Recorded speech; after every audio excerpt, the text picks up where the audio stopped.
Hello student, पीके academic classes में आपका स्वागत है। मैं पीके पांडे आज आपके लिए लेकर के आया हूँ फलनों का संयोजन। जैसा कि आपको पता है कि मैं आप लोगों को क्लास 12th का मैथ्स पढ़ा रहा हूँ, जिसमें हमारा बहुत सारा पोर्शन है। इस पोर्शन में आप लोगों ने क्या देखा था?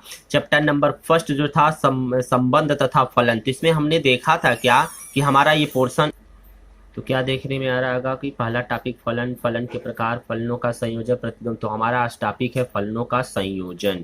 इस संयोजन में हम लोगों को जो पढ़ना है वो हम देख सकते हैं फलनों का संयोजन होता क्या है। तो आइए समझाते जरा। सबसे पहले हमने एक समुच्चय लिया ए, दूसरा समुच्चय बी, तीसरा समुच्चय सी।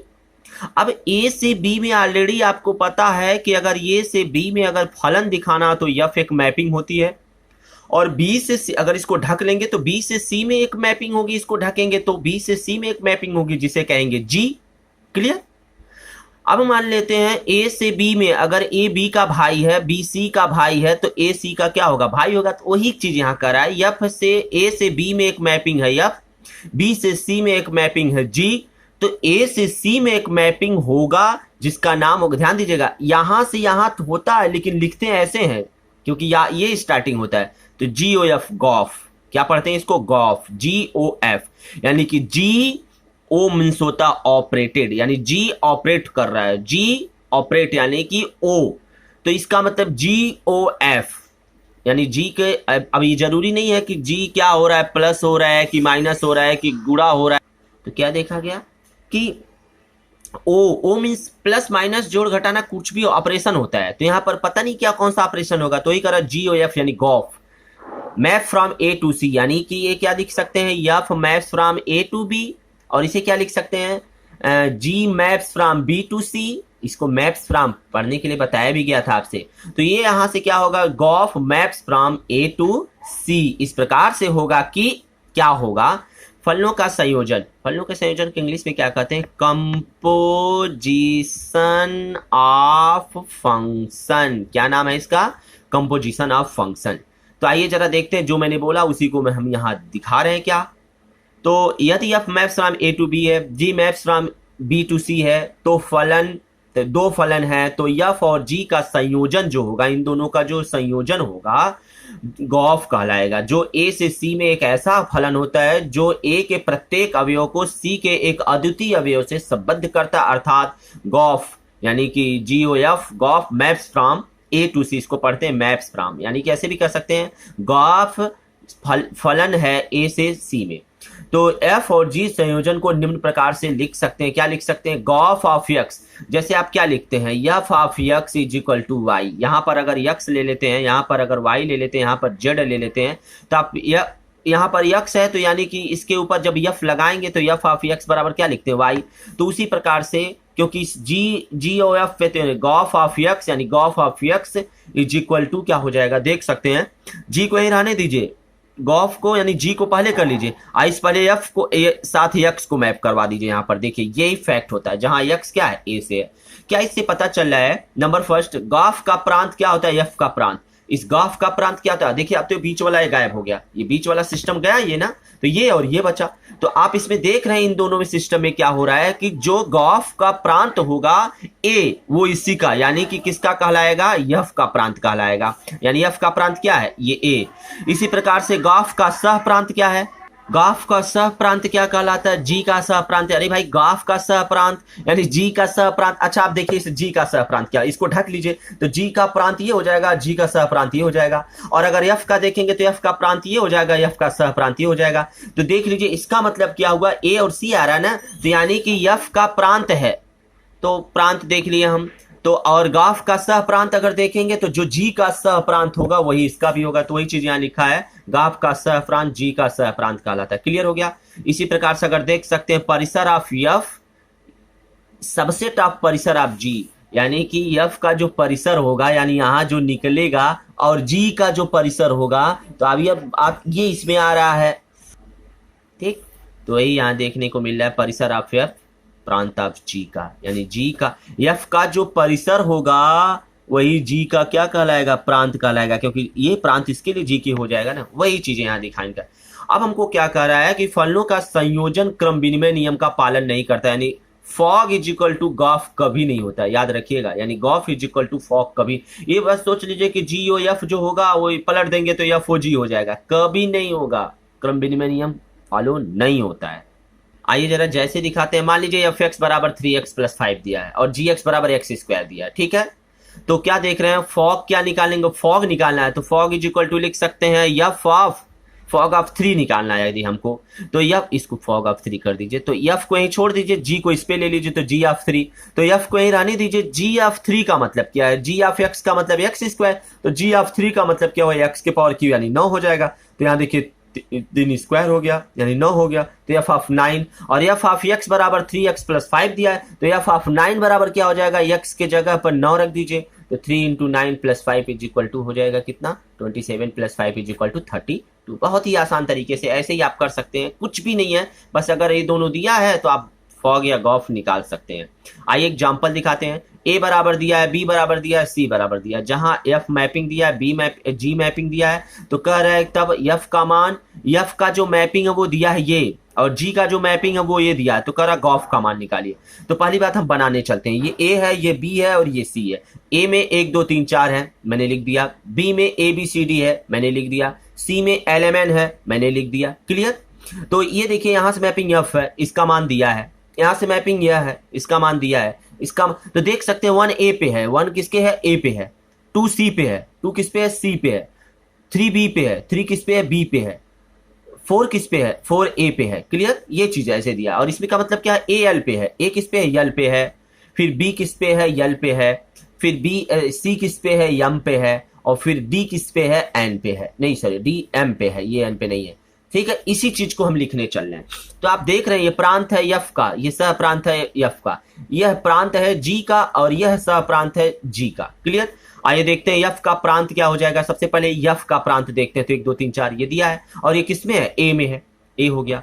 अब हमको गॉफ का प्रांत निकालना है, क्या निकालना है, सबसे पहले गॉफ का मान, तो गॉफ का प्रांत देख सकते हैं, तो गॉफ का प्रांत क्या होगा, यही होगा, यानी 1 2 3 4 ही होगा, क्योंकि जो यफ का प्रांत होता है वही गॉफ का भी प्रांत होता है, यानी ए दिया है, क्लियर।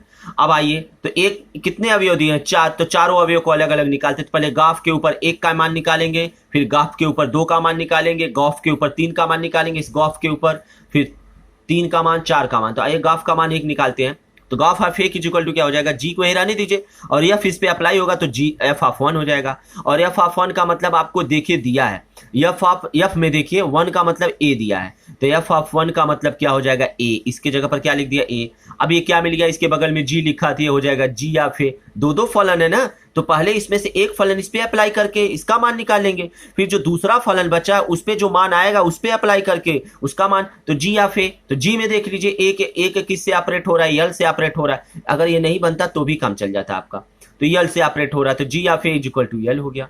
इसी प्रकार से यानी फॉग ऑफ 1 का मान एल हो गया। इसी प्रकार से फॉग ऑफ 2 का मान तो जी रहने देंगे, एफ पे निकालेंगे, तो एफ ऑफ 2 का मान यहाँ देख सकते हैं क्या सी है, तो यहाँ सी रख दिए, जी ऑफ सी का मान यहाँ देख सकते हैं, सी का मान तो यम दिया है, यहाँ यम हो जाएगा। गॉफ 3 का मतलब जी रहने देंगे, एफ पे अप्लाई करेंगे, तो एफ ऑफ 3 का मतलब क्या है, बी है, तो यहाँ बी लिख देंगे, और जी ऑफ बी का मतलब क्या है, बी का मतलब यल है, यहाँ से देखिए यल निकल गया। फॉग ऑफ 4 तो जी रहने देंगे, सॉरी गॉफ ऑफ 4 तो जी रहने देंगे, और एफ पे अप्लाई करेंगे तो एफ ऑफ 4 का मतलब 4 ए एफ होगा, तो यहाँ लिख देंगे ए, और जी ऑफ ए का मतलब यहाँ देख सकते हैं यल है, इसका मतलब यल हो गया। तो क्या मिल रहा, गॉफ ऑफ 1 का मान यल है, गॉफ ऑफ 2 का मान यम है, गॉफ ऑफ 3 का मान यल है, गॉफ ऑफ 4 का मान यल है। तो गॉफ ऑफ ए टू सी निम्न प्रकार से परिभाषित होगा, जैसे ये यहाँ से परिभाषित एफ से था, ये यहाँ से परिभाषित जी से था, तो ये यहाँ से परिभाषित होगा इससे। Gof of this is equal to क्या हो जाएगा, 1 यल, 1 का यल है, 2 का यम है, 3 का एल है, 4 का एल है, तो 1 यल 2 यम और 3 यल 4 यल, ये इस प्रकार से आपका संयोजित हो गया, ठीक है। तो आप देखते हैं, जी हाँ, अब हम पढ़ेंगे फलनों के संयोजन के महत्वपूर्ण प्रमेय, कुछ उससे रिलेटेड प्रमेय है, उसको जरा जान ले। पहला प्रमेय क्या कर रहा है, यदि हम मैप प्राप्त ए टू बी है, G map from B to C है, एक ही, अच्छा पहले एक ध्यान दीजिए, अगर F map from A to B है और G map from B to C है, ये भी 1 1 है, ये भी 1 1 है, तो इनका जो कंपोजिशन होगा वो क्या हो जाएगा, फॉग यानी गॉफ ऑफ, ये क्या हो जाएगा, ये भी एक ही हो जाएगा। इसी प्रकार से अगर ये आंटू है, ये आंटू है, तो ये भी आंटू हो जाएगा। अब दोनों को अगर मर्ज कर देंगे, एक में मिला देंगे, तो देखिए F maps from A to B और G maps from B to C, एक ही भी आच्छादक यानी 1 1 भी है और आंटू भी है। तो कह सकते हैं कि गॉफ ऑफ ए टू सी भी क्या होगा, एक ही आच्छादक होगा। ये मेरा एक फैक्ट है, याद रखिएगा। ये अगर ये दोनों एक ही आच्छादक है तो ये भी एक ही आच्छादी होता है। आइए जरा हम प्रूफ करके देखते हैं।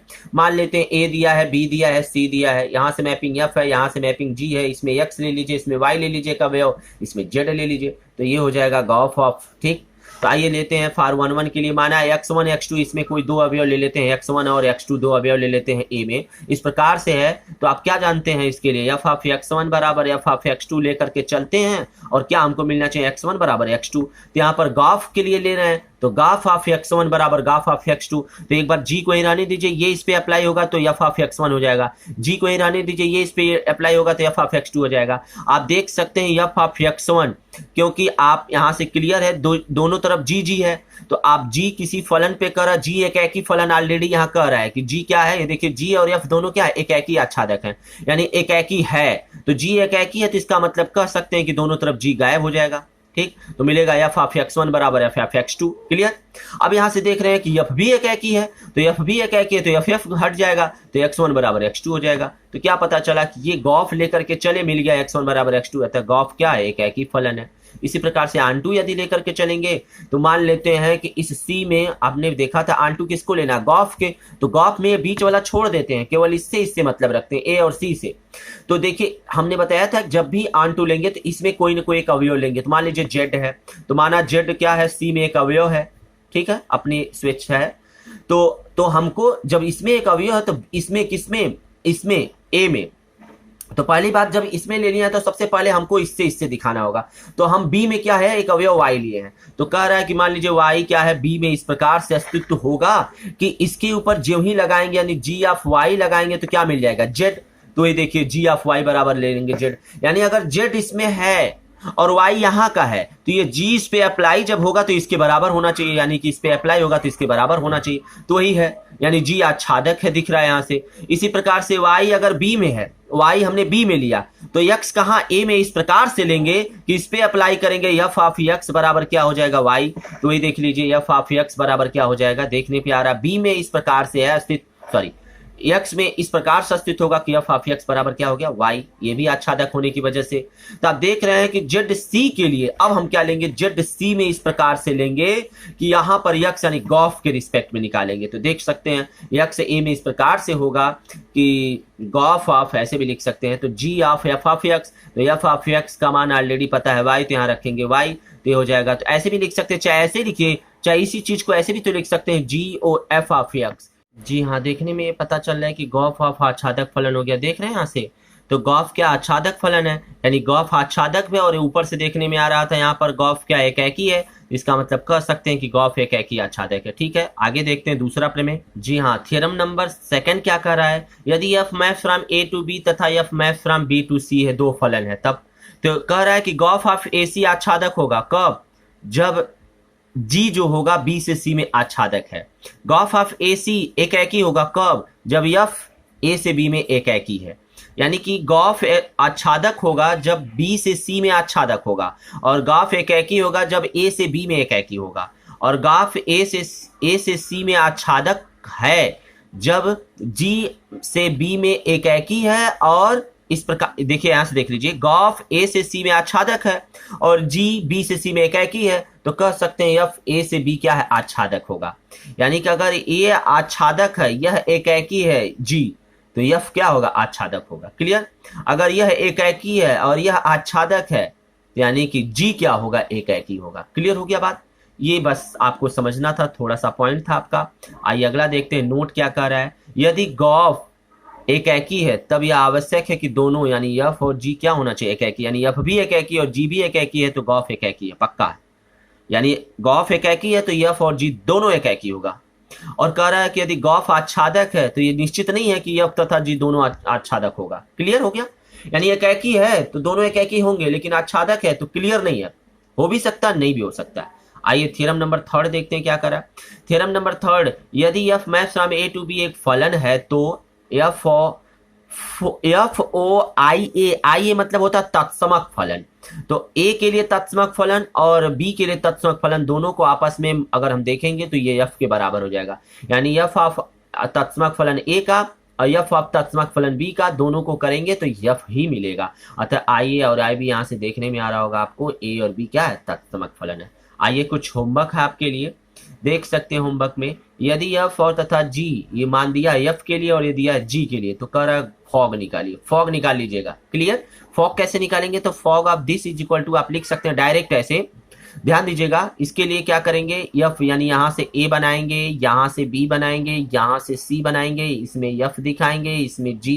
तो आप देखिए इस F में क्या क्या दिया, F दिखाएंगे तो इसका मतलब जो पहला है 1, फिर ये 3, फिर ये बाद वाला 4, तो 1 3 4 इसमें हो गया और 2 5 1 बी वाले में हो जाएगा, 2 5 1। और वही चीज देखिए 2 5 1 यानी इसमें होगा और इसमें क्या हो जाएगा, जी में 3 1 3 यानी 3 1 3। ठीक है, क्लियर हो गया। 3 1 3 कहिए चाहे 3 1 ही केवल लिख सकते हैं।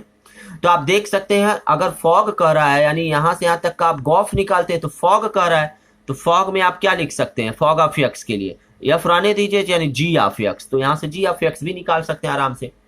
देखिए जी एफ और जी आर से आर में एक क्या है, मैपिंग है। एफ एक्स का मान दिया है, जी एक्स का मान दिया है, तो कह रहा परिभाषित कीजिए कि जी ओ एफ का मान यानी गॉफ का मान क्या होगा। अब आप आराम से कर सकते हैं, इसमें जरा सा भी आपको सोचना ही है क्योंकि आपने इसे पढ़ लिया है। ठीक है, तो इस प्रकार से हम देख सकते हैं हमारा टॉपिक यहीं कंप्लीट होता है। ये वीडियो यहाँ पर फाइनल हो गया। आज के लिए बस इतना रहने देते हैं। नेक्स्ट फिर अगले टर्म पे आपको पढ़ाएंगे हम प्रतिलोम फलन। प्रतिलोम फलन क्या होता है ये अगला टॉपिक रहेगा। इस वीडियो में इतना ही। यदि वीडियो अच्छा लगा हो तो लाइक तथा शेयर जरूर करें और यदि आप चैनल पे नए हो तो चैनल को सब्सक्राइब करके घंटी की बटन जरूर दबा लीजिए। धन्यवाद।